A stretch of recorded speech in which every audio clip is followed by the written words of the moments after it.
Have you heard about overpaneling? For example, you've got a string of 5 kW peak connected to an inverter rated at 3.6 kilowatts. I'm using overpaneling on my home solar energy system.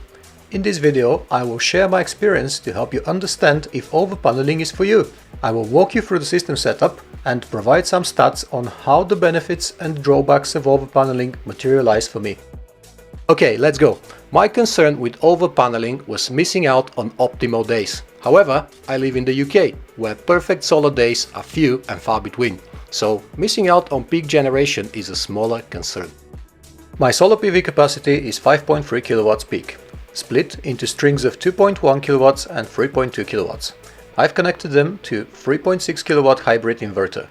The strings are facing southeast at different tilt angle, but the important part is that they peak at the same time. Here is a graph of the electricity production on the best day of the year for my system. I estimate the total time of missed peaks at 60 minutes. The rest of the time the two strings were not able to exceed the inverter's capacity.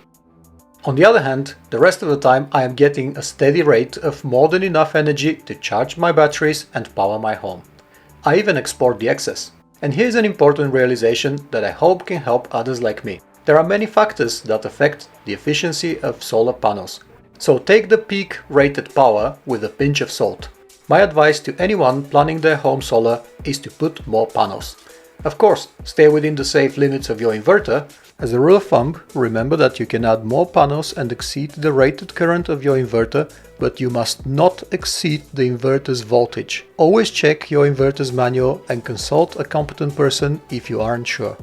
Learn more at solarenergyconcepts.co.uk, where I write about home solar energy and share my experience.